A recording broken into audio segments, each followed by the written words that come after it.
And today I'm going to talk to you guys about the blink reflexometer. Which button? Okay.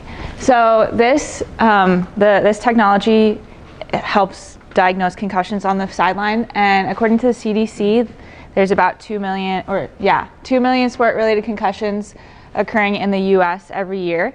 And so obviously, as athletic trainers working with any kind of athletes, they're at risk for concussion. And my senior class will tell you that concussions love me.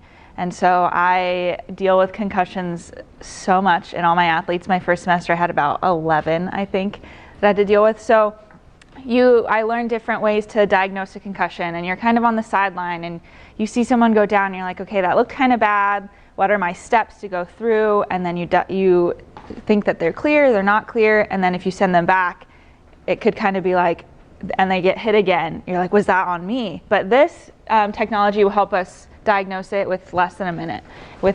And so how does it work? So the blink reflexometer puffs air into someone's eye, and it'll do it either the right or the left.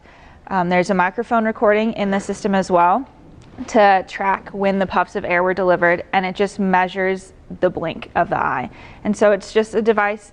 It's kind of looks like binoculars. I'll show you a picture of it in a minute, but they come off the field, you hold it up to their eye, and you press start, and it already has all their baseline symptoms or baseline data recorded. So just as you would have an athlete come in before the season to do their baseline testing, you would do that with the blink reflexometer. So this takes less than a minute to do, and they'll, just like I said, it's recorded at 280 frames per second, and then those frames are analyzed. So this is in the beginning stages of study. The oldest study I found on it was in 2017 in December, so it's fairly new. But they took baseline testing, and then they had a control group and an impact group. And with that, the impact athletes had decreased blink latency, increased differential latency, and larger lid excursions post-impact. So it does show you that having concussion does change the way you react to things.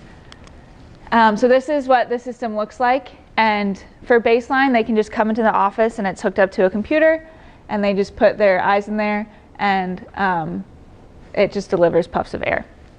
And this is another picture and so this system eventually will have the data in it. So if someone comes off the field post-impact, you can just have it on there, and then if they're normal, it will read normal.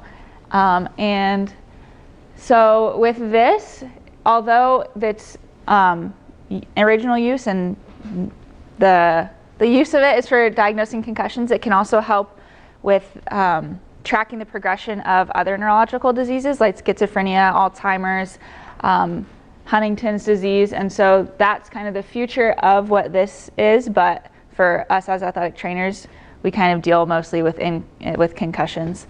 So these are my resources, and that's the blink reflexometer.